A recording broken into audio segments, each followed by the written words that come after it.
Hi, this is Dr. Ralph Wilson with Web Marketing Today. I'm in Chicago at the Search Engine Strategies Conference with Ayat Shukairy, who's an expert in the area of conversion. And we're going to talk about 5 ways to increase your e-commerce conversion rate. Okay. And the principles involved with that. So where do we start? What's the first principle? Well, the first thing that you want to do is you want to determine which pages to optimize.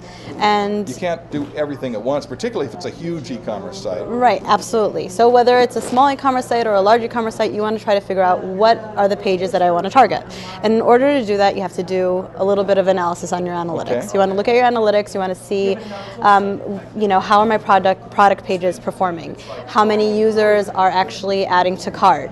How is my cart performing? Am I seeing a high cart abandonment rate? Because generally, this is something that we always look at. One of the first things is the cart is usually a culprit in the drop-offs. So these are clues to needs for optimization. Right, absolutely. Okay. We see issues with whether it's product pages, category pages, or the home page, and you'd be surprised. Sometimes you wouldn't think that you would start at the home page level, but that's where users are entering, and they may be dropping off at that point or not continuing the process. So a category page, what kinds of things can be wrong about a category page, for example?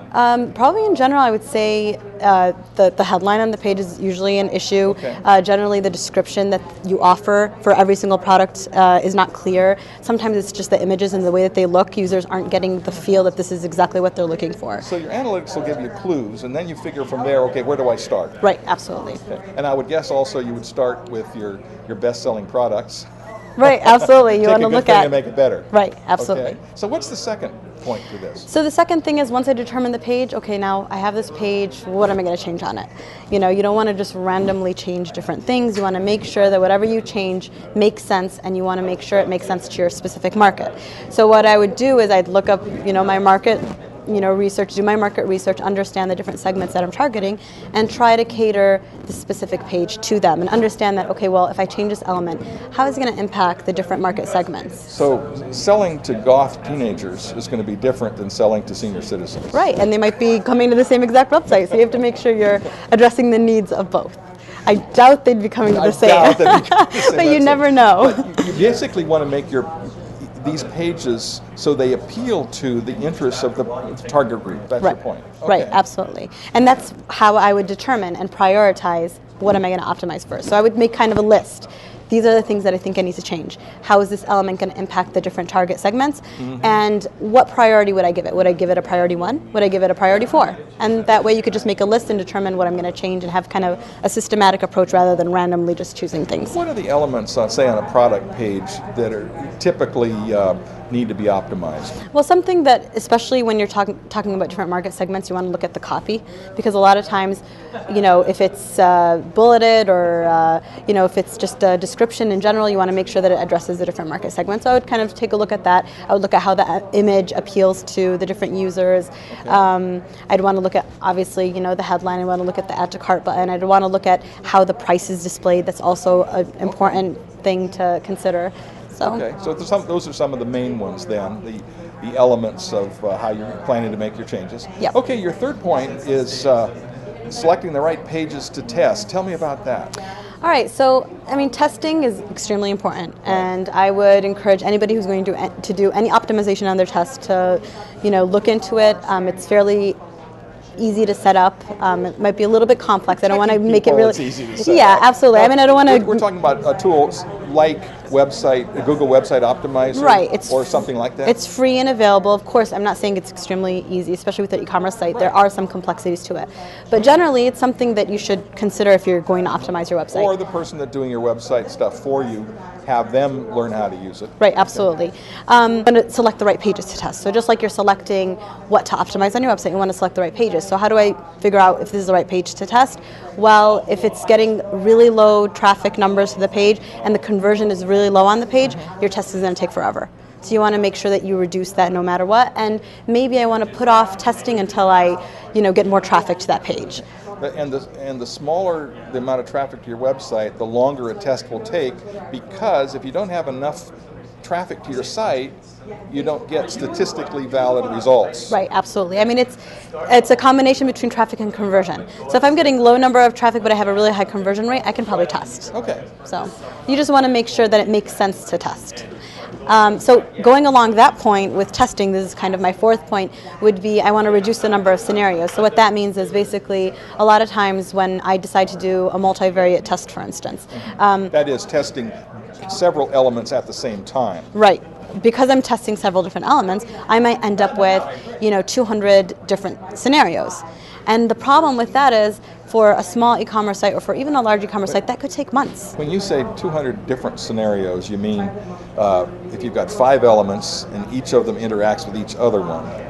Different combinations. Multiply that out, you get to Right. high pretty fast. Okay. Right, absolutely. So you're talking about different combinations. For instance, if I'm just testing, let's just say a headline and add to cart button and the image.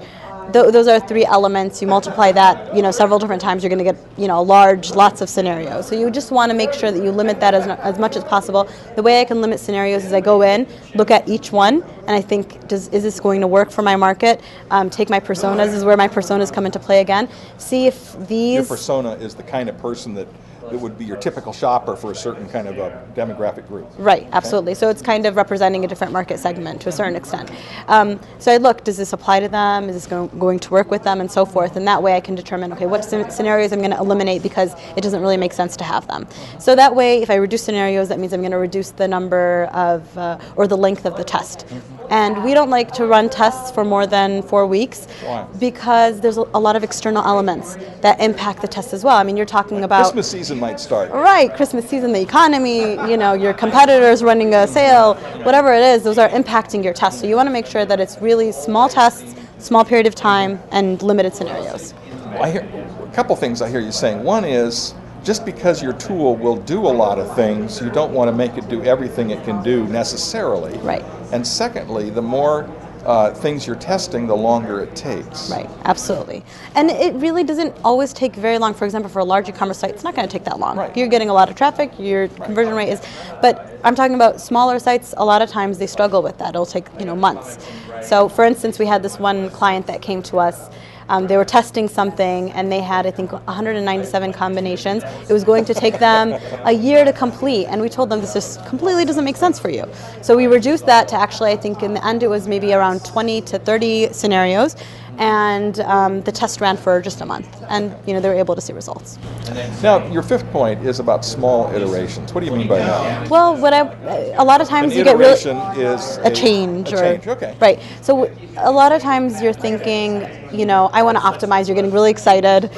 I'm going to make, these huge changes to my website. And a lot of times it just takes sometimes small changes to have that big impact.